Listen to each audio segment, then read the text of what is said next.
Hey, I'm joined this morning by Dr. Joe Gettler. He's an orthopedic surgeon with Michigan Orthopedic Surgeons. Good morning, Joe. How are you? Good morning, Frank. Spring is in the air, especially now that the moon is no longer blocking the sun. Sure is. So, you were kind enough to talk to us about golf injuries and people beginning spring with golfing. But obviously, spring brings a lot of other sports and sport related activities and, of course, injuries. So, talk about your experience with that and other sports. So I'd say here in Michigan, the winter was a little light, maybe less skiing injuries and knee blowouts. But now that the spring is here, there's been a flood of injuries and issues because everybody in Michigan loves their spring and their summer. That's our time.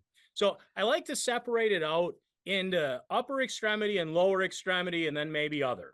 So this time of year, we got a lot of baseball players, youth, adult, softball players, tennis players, and even pickleball players, America's fastest growing sport, that are irritating their shoulders, their elbows, their wrists, sometimes even doing more than that, tearing their rotator cuffs. And for the pitchers, we've all heard of Tommy John, and there's Yeah. a little bit more of that going on as well.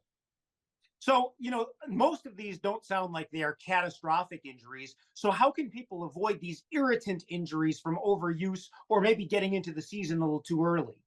Yeah, well, I mean, one of the things is you want to stay fit year round, and that's important. But as you do ease into your spring sports and activities, stretching and warm up are of paramount importance.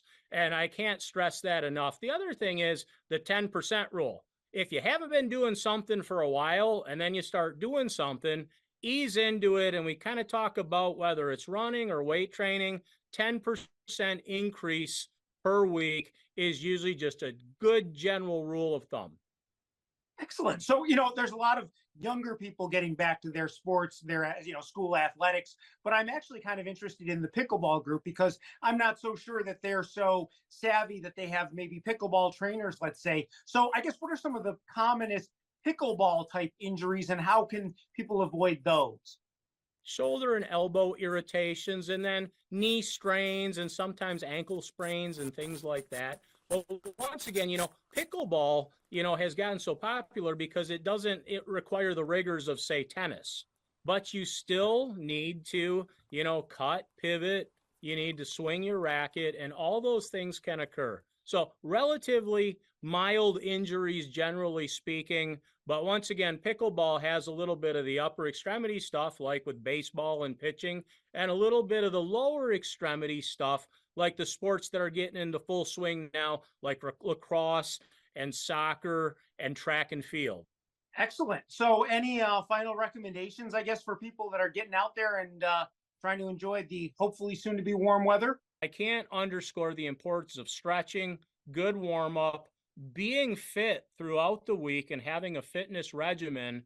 And then I tell the kids and adults alike that when you are hitting the soccer field, the lacrosse field, or whatever your sport is, play under control and play smart. Excellent. Yeah, you shouldn't expect to be a couch potato and then jump out there on whatever athletic field it is and perform your best, I guess, huh? Yeah, you don't want to be a couch potato to mashed potato. Very good. Well, thanks for joining us this morning, Joe. I really appreciate it. Joe Gettler. Hey, for everybody, can you tell them how they can get a hold of you at Michigan Orthopedic Surgeons? Just go to miorthosurgeons.com and look us up. And if you are sidelined with an injury, our job is to get you back in the game, no matter what your game is. Outstanding. Thanks again so much for joining us, Joe. Take care. Thanks, Frank.